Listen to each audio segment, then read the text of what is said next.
What you thought your friend would never share with you part 2. I always thought my parents loved my sister Emma and me equally. We are twins, born minutes apart, but you'd think she came out wearing a crown and I was just an extra. Same DNA, same home, completely different treatment.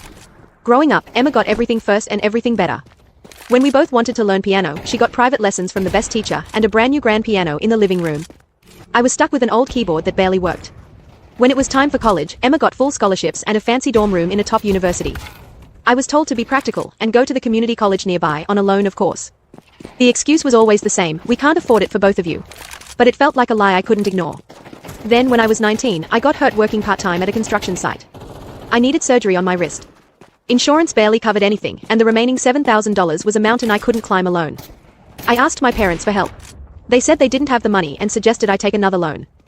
Meanwhile, Emma started a fashion blog, and my parents threw her a lavish congratulations party. They gave her $20,000 to start her brand. No questions asked. Something didn't add up, so I started digging. That's when I found it, a secret bank account with over $250,000 my parents had been hiding. They were lying to me every time they said we can't afford it. But the worst was yet to come.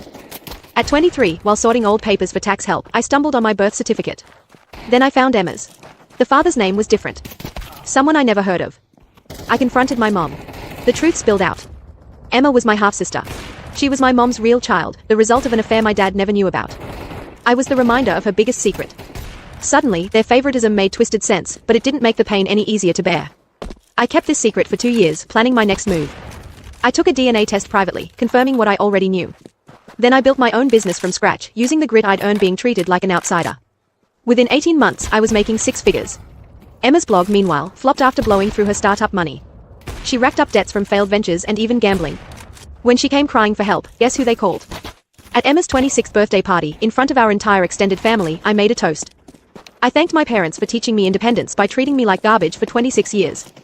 Then I revealed the DNA results, the hidden savings, every dollar spent on Emma versus me. The room went silent. Aunties whispered, my grandmother's face drained of color.